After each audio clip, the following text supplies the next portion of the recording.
light is bright. So welcome to our air-conditioned fireside chat. This is It's a poolside chat. yes. This goes at the speed of speed dating. So I'm going to jump right in with Dr. Nash.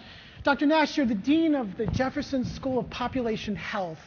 Can you tell us what the idea behind that school is and how it relates to this conference? Sure, Karl. Thanks. It's great to see everybody, and best of luck. And I'm really glad to be a part of this whole conference.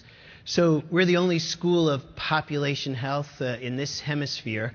There's one other in Adelaide, Australia. We're trying to get there in January in time for the Australian Open in Melbourne.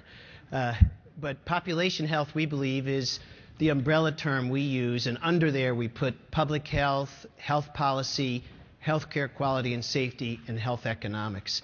So population health we use as the sort of umbrella, the roof of the house, and we offer a master's degree in each of those four areas. Three of them, policy, economics, and quality, are all online.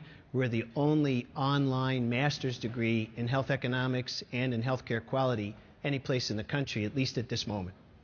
Okay, and you're also a board member of Endo Health Solutions, which is a pharmaceutical company in Chadds Ford.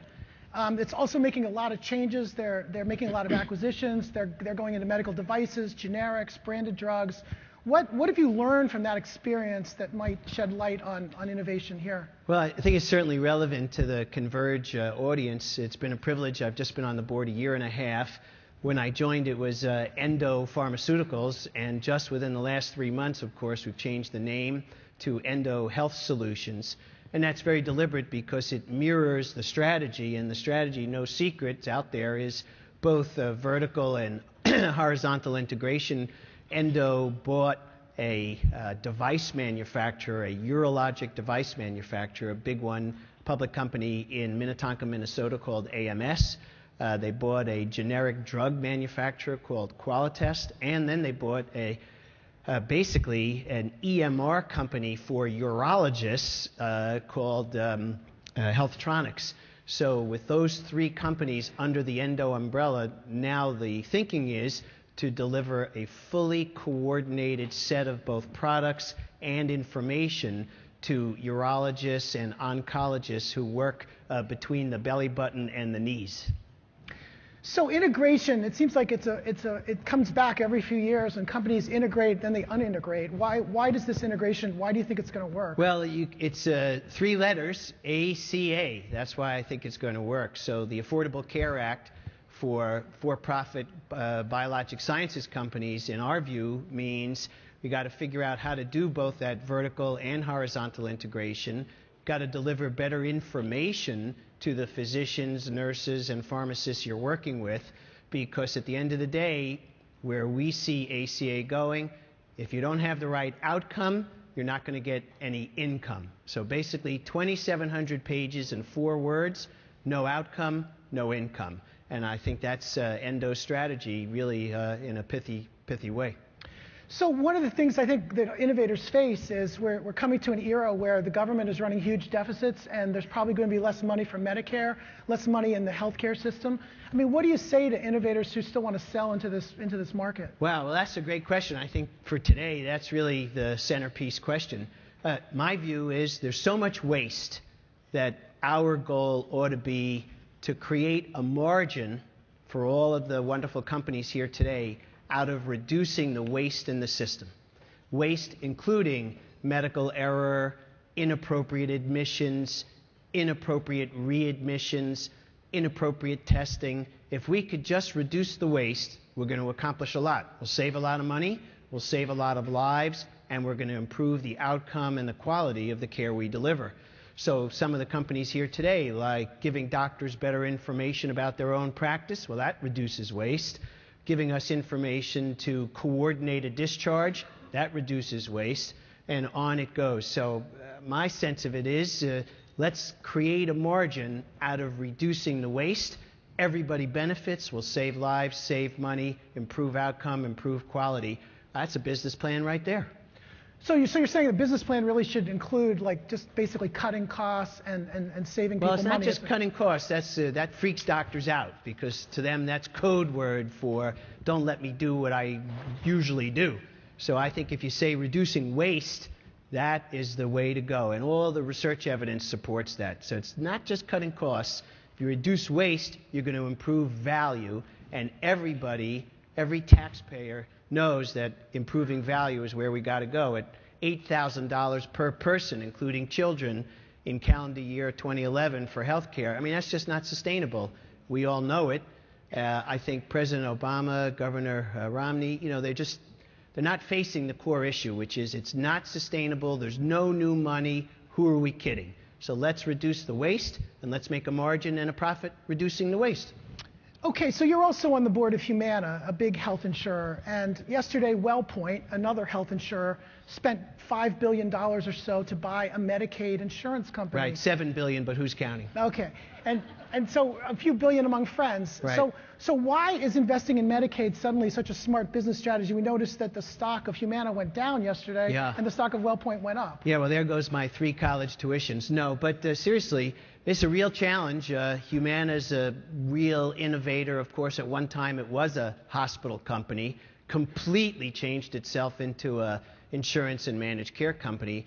And the last 3 years that I've been on the board, and certainly the only doctor on the board, the team is amazing, and we're trying to turn it into a wellness and prevention company. I know that's hard for folks to get their arms around, but if you think about it, Karl, right now, what part of our industry has the economic incentive to keep people well? It's not Jefferson University Hospital, that's for damn sure. We're not in the wellness and prevention business. Let me tell you a story. It's the newspaper, actually. Yeah, it's the newspaper, right. So our hospital, contiguous with our school, is about to open 30-plus new ICU beds. Really important part of our growth strategy on the hospital side. Well, that's not a prevention and wellness and well-being strategy. We better have a tough flu season this winter. You get it? Because we got to fill those beds. So at the moment, the only people with an economic incentive to keep you and me, make sure we take our meds, go to the doctor, stay out of the hospital, are IBC, Aetna, United, Humana, Cigna, all those companies. For-profit, not-for-profit, doesn't matter. We all have the same economic driver, which is, at the moment, the only stakeholder that has that driver. I think, hopefully, under ACA, we'll all be part of that process, bundled payment, pay for performance, topics for another time. But I think Humana's job is to go for wellness and prevention. Now, to answer your question, buying a Medicaid plan, $7 billion for a 2% margin business, it's a head-scratcher. But I think probably smart, because under ACA, you got tens of millions of new Medicaid customers. So if Uncle Sam will support a reasonable per member per month payment for Medicaid patients, then WellPoint's done a smart thing. It's interesting because you say the reimbursements for Medicaid are very low, and I know we get complaints in the newspaper that people can't find doctors under Medicaid. Crazy. They can't find a dentist under Medicaid. Right. They can't find a specialist under Medicaid. Right. So how do you think this is going to shake out? Well, this is the big reconciliation that we're going to need. I mean, you know, Karl, from so long at the Inky, Jefferson, Penn, Temple, we've all sued the state Medicaid plan a couple of times because we get about 35 cents on the dollar. In other words, let's say I charge you $1 for a procedure, we're going to collect less than 35 cents of that total charge from Medicaid. Under ACA, there's guarantees. If states participate, Uncle Sam is going to put up part of the money. So I think getting back to WellPoint, they're looking 3, 4, 5 years down the road, and they're saying, well, got to have that vertical and horizontal integration. If we own a piece of the Medicaid business, that could end up being a really important part of their whole spectrum of products, especially in a 4 to 5 year window. So you're a guy who looks to be in reasonably good shape. You play a lot of tennis, and yet you had a recent brush with prediabetes. Yeah. And you talked about wellness with Humana. So how did you deal with your own prediabetes, and what did you do, and what can we learn from that? So this is a little bit like turning into Oprah, but okay. So it is true, 2 years ago on a tennis court with a guy I usually whoop, I was losing pretty bad, and I thought, is it the Andy Murray syndrome or something else going on? And I was like exhausted. So like any good doctor, I ordered my own tests, and I had an abnormal blood glucose, abnormal sugar. And blood glucose is pretty tightly controlled by the body. So the top normal is 100, and mine was like 107. Now that doesn't sound bad, but I basically freaked out because that's not a good thing. So then I said, okay, got to go to the doctor. That's horrible. So I went to my own physician, and he laid down the law like to any patient, and I've done it 1,000 times. You got to lose 10% of your body weight, or we're going to put you on an anti-diabetes medication, label you forever as a diabetic, and I didn't want any part of that. So being a therapeutic nihilist, I said, okay, I got to go lose 10% of my body weight. But when you only weigh 140 pounds, I mean, it was not easy. It's like amputation. It was not easy. So, I tried to do it smart. I got a nutritionist to come to the house and basically take apart our cabinets and the refrigerator.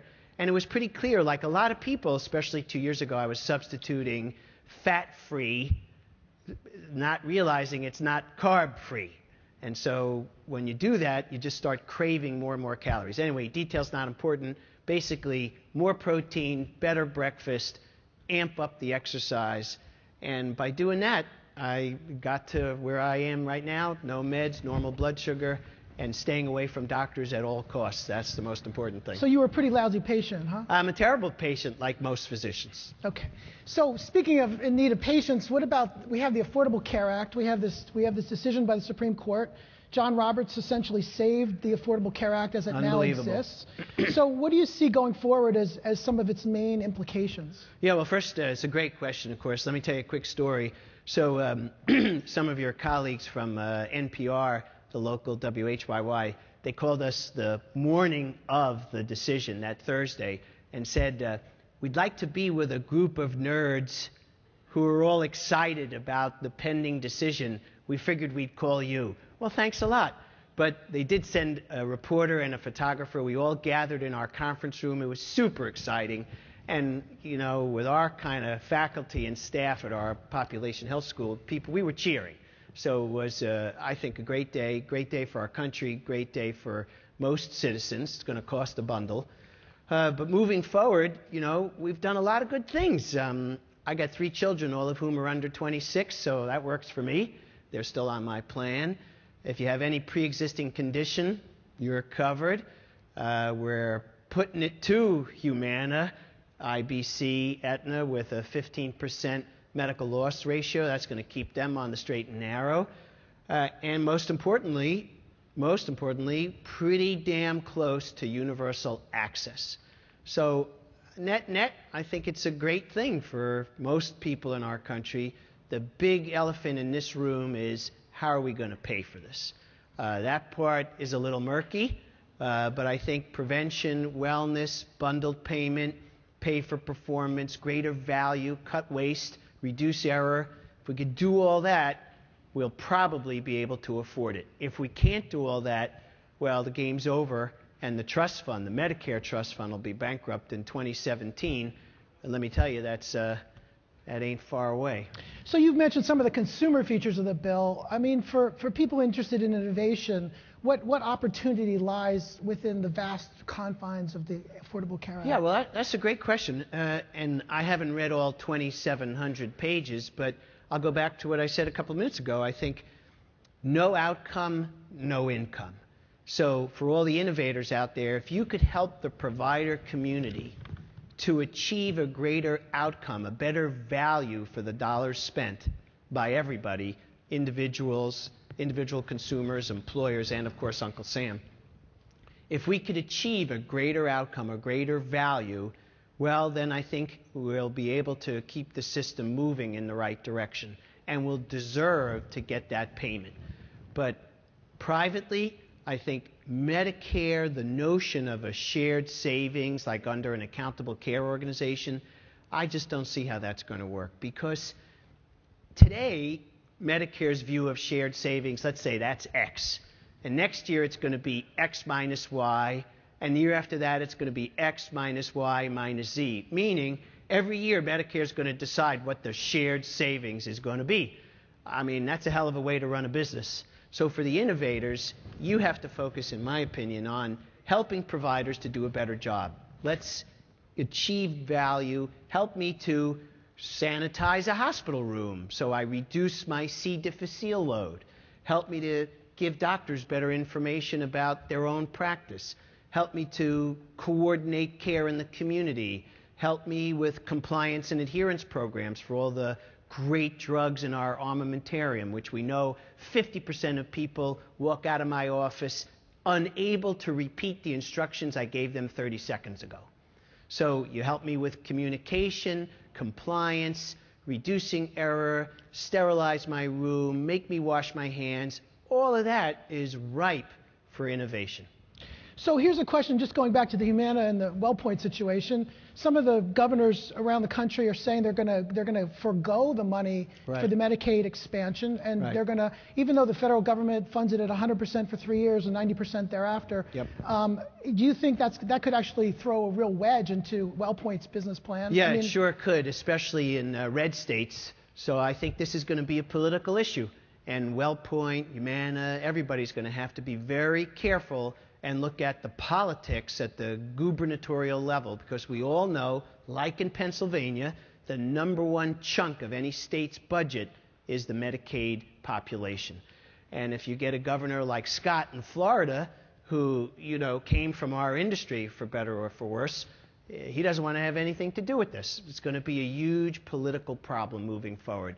For the blue states, probably not as big a deal. For the red states, could be a real challenge for the country. And I think the election obviously is going to have a lot to do with what Medicaid will look like in 2013.